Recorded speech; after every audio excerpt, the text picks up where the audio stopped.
Argentina Switzerland இந்த match எப்படி இருக்க போகுதுன்னு பார்க்குறீங்க? ஏங்க அர்ஜென்டினா வந்து ஒவ்வொரு மேட்சும் த்ரில்லரா ஆடிக்கிட்டு இருக்காங்க. கண்டிப்பா சார். கேபோவர்டேயோட த்ரில்லர்னா அடுத்தது வந்து ஈஜிப்டோட ஒரு த்ரில்லர். அவங்களுக்கு என்ன ஒரு ரிலீஃபா இருக்குன்னா, எப்பா இன்னொரு ஆப்பிரிக்கன் டீம் வரல, எல்லா ஆப்பிரிக்கன் டீம்ஸும் நாக் அவுட்ல நம்ம டெஸ்ட் பண்றாங்க. இப்போ வந்து நம்ம ஒரு ஐரோப்பிய நாடோட மோத போறோம். ஆனாலும் ஈஸி கிடையாது. சுவிட்சர்லாந்து வந்து 1954க்கு அப்புறம் இப்பதான் குவார்டர் ஃபைனல் ஆட போறாங்க. ஒரு எக்ஸ்பீரியன்ஸ் சைட், அவங்களுக்கு வந்து ஒரு மெச்சூரிட்டி இருக்கு. பெரும்பாலான பிளேயர்ஸ் வந்து ஐரோப்பிய லீக்ஸ்ல விளையாடுறாங்க. அந்த அனுபவத்தை நல்லா பயன்படுத்துவாங்க.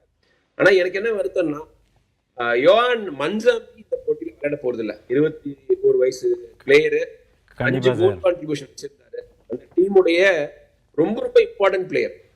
நீங்க மொராக்கோக்கு சைபாரி எவ்வளவு இம்பார்ட்டன்ட், அதை விட இம்பார்ட்டன்ட் நான் சொல்லுவேன். சைபாரி கிரியேட்ல பண்றது, கோல் கிரியேட் பண்றது, எவ்வளவு கோல் அடிச்சுட்டு இருந்தாரு. அவருக்கு வந்து ட்ரைனிங்ல ஒரு நீ இன்ஜுரி, போன மேட்ச்லயும் ஆடல, இந்த மேட்ச்லயும் இருக்க மாட்டாரு. ஆனா சுவிட்சர்லாந்து அதை பத்தி கவலைப்படல. இருக்கிறத வச்சு ஆடிடுவோம். எம்போலோ இருக்காரு, கிரானிட் ஷாக்கா இருக்காரு, பரகாஸ் இருக்காரு, இதை வச்சு நம்ம ஆடிடலாம் அப்படின்னு நினைக்கிறாங்க. இன்னொன்னு, இது வரைக்கும் இந்த வேர்ல்டு கப் குவாலிஃபையர்ஸ்ல, வேர்ல்டு கப்ல ஒரு போட்டியில கூட சுவிட்சர்லாந்து ஃபெயில் பண்ணதே இல்லை. ஒரு கோல் பின்தங்கினதே கிடையாது. அவங்க தான் வந்து லீட் எடுத்துக்கிறாங்க. ஏன்னா ஒரு சாலிடான சைடு தான் சுவிட்சர்லாந்து. Okay sir. அர்ஜென்டினா வந்து அடுத்த 2 மேட்ச் வந்து ரொம்ப க்ளோஸாக போயிட்டு வின் பண்ணியிருக்காங்க. அது வந்து பின்னடைவுன்னு பார்க்குறீங்களா? அவங்க என்ன பண்ணணும்? அதாவது நீங்க வந்து இது ஒரு நல்ல ஒரு பாயிண்ட்.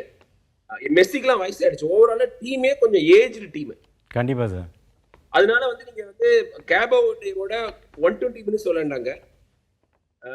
எகிப்தோட எக்ஸ்ட்ரா டைம் போலனா கூட ரொம்ப ரொம்ப ஒரு டஃப்பான சேலஞ்சிங்கான மேட்ச் ஆயிடுச்சு. எமோஷனல் மேட்ச் ஆயிடுச்சு. மெஸ்ஸியா எழுத மேட்ச் ஆயிடுச்சு.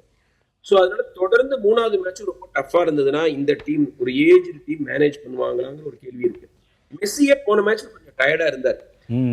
வந்து கோல் வேணுங்கிற நிலைமையில இருந்ததுன்னா அவர் கூட வந்து எடுத்துப்பாரு. அர்ஜென்டினா 2-0 லீட் பண்ணிருந்தாங்கன்னா மெஸ்ஸி ஒரு 70 நிமிஷம் வெளில எடுத்துப்பாரு. அவருக்கு அந்த அவர் ஒரு ஃப்ரெஷ்ஷா இருக்கணும் இந்த போட்டிக்கு அப்படிங்கிறது வந்து அவரு திட்டமிட்டிருப்பாரு. ஆனா அவங்க அந்த மேட்சை விரட்டிக்கிட்டு இருந்ததுனால, கோல்ஸ் வேணுங்கிறதுனால மெஸ்ஸி கடைசி வரைக்கும் இருந்தாரு. அப்கோர்ஸ் அவர் ஒரு அசிஸ்ட் கொடுத்து ஒரு கோலும் அடிச்சாரு. கடினமா இருக்கும். ஏன்னா அர்ஜென்டினா ஒரு இளம் அணி கிடையாது. இதுல வந்து ஆவரேஜ் ஏஜ் 30 இருக்கும்னு நினைக்கிறேன். போன வேர்ல்டு டீம் அப்படியே இருக்குது, சேஞ்சே இல்லாம. ஜூலியன் அல்வாரஸ் தான் கொஞ்சம் யங். எல்லாருமே வந்து ஆல்மோஸ்ட் நியர் 30.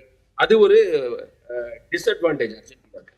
இந்த மேட்ச் வந்து எக்ஸ்ட்ரா டைம்லாம் போனது, பெனல்டி ஷூட் அவுட்லாம் போனதுன்னா என்ன பொறுத்த வரைக்கும் சுவிட்சர்லாந்துக்கு சாதகமா முடியலாம். ஏன்னா அவங்க கோல் கீப்பர் இருக்க பெனல்டி ஷூட் அவுட் ஆடிட்டார்.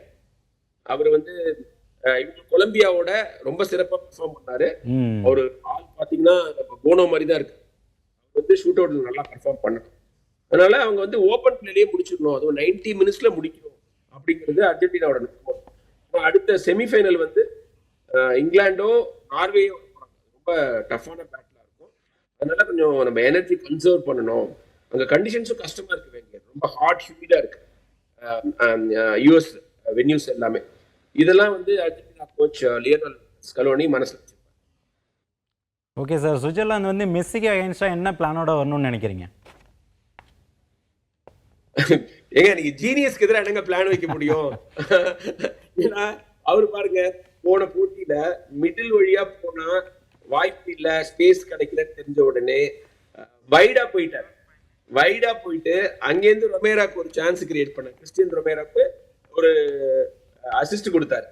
அதுக்கப்புறம் அங்கேருந்து கட் பண்ணி உள்ள வந்தார். இந்த ஈக்குவலைசிங் கோல் அவரு தான் கிரியேட் பண்ண. ஸோ இந்த மாதிரி அட்டாக் பண்ணி, அவருக்கு வந்து தன்னுடைய வயசு தெரியும்.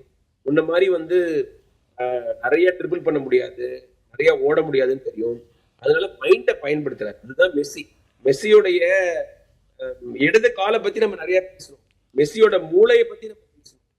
இந்த வயசுக்கு தகுந்த மாதிரி கேமை மாத்திக்கிறாரு, ஆல்டர் பண்ணிக்கிறாரு. அந்த இன்டெலிஜென்ஸ் இருக்கு, ஃபுட்பால் இன்டெலிஜென்ஸ் அவருக்கு எக்கச்சக்கமா இருக்கு. அதனாலதான் அவர் வந்து 39 வயசுல ஒரே வேர்ல்டு கப்ல 8 கோல் அடிக்கிறார். குவார்டர் ஃபைனல் ஆடுறதுக்கு முன்னாடி 8 கோல்ங்கிறதுலாம் சாதாரண விஷயம் கிடையாது. ஸோ மெஸ்ஸிக்கு எதிராக நீங்க என்ன வேணா பிளான் போடலாம், அமல்படுத்துறது தான் கஷ்டம். மெஸ்ஸி எம்பாப்பே, ஏர்லிங் ஹாலண்ட்லாம் வேற கேட்டகரி. மெஸ்ஸியோட கமிட்மெண்ட்டை வந்து நம்ம பாராட்டி ஆகணும் சார். ஏன்னா வேர்ல்டு கப்பே வின் பண்ணிட்டாரு. ஆனால் அந்த செகண்ட் கோல் அடித்த பிறகு அவர் அந்த மேட்ச் வின் பண்ண பிறகு கண்ணில் வந்து தண்ணி வரதை நம்ம பார்த்தோம். அவரோட கமிட்மெண்ட்டு அந்த அளவுக்கு இருக்குது சார். அப்சல்யூட்லி ஆனந்த கண்ணீர், ஒரு ரிலீஃப். எங்கேன்னு அவர் சொல்லியிருக்காரு, நாங்க வீட்டுக்கு போக விரும்பல, நாங்க இந்த டோர்னமெண்ட்ல கண்டினியூ பண்ணணும்னு நினைக்கிறோம், ஆசைப்படுறோம் அப்படின்னு. அப்புறம் எங்க அர்ஜென்டினா கிட்ட பாராட்ட வேண்டிய விஷயம் அந்த டீம் ஸ்பிரிட். நிறைய பேர் வந்து எகிப்து ஏமாத்தப்பட்டாங்க, எகிப்து புடிங்கிட்டாங்க அப்படிலாம் பேசுறாங்க. அதெல்லாம் உண்மையே கிடையாது. அந்த மேட்ச்ல அர்ஜென்டினாவுடைய குவாலிட்டி, இன்டென்சிட்டி, கண்டிப்பா மென்டாலிட்டி இதெல்லாம் தான் அவங்களை ஜெயிக்க வச்சுது. 15 நிமிஷத்துல 3 கோல் விட்டாங்க எகிப்து. அவங்க டிஃபென்ஸ் கொலாப்ஸ் ஆயிடுச்சு. அதுதான் உண்மை. ரெஃபரிங் டிசிஷன் அதெல்லாம் எதுவுமே கிடையாது. எங்களுக்கு இந்த வெற்றி வேணும்னு வெறியா விளையாண்டது, இந்த பசியோடு இருந்தது அர்ஜென்டினா. அதனால ஜெயிச்சாங்க. டேலண்ட் வைஸுங்க அவங்க வந்து பிரான்ஸோ, ஸ்பெயினோ, ஏன் பிரேசிலோ கிடையாது. ஆனா அவங்க கிட்ட ஜெயிக்கணுங்கிற அந்த அந்த ஒரு வெறி பயங்கரமா இருக்குது. அதனாலதான் அவங்க வந்து காலிறுதி வரைக்கும் வந்திருக்காங்க.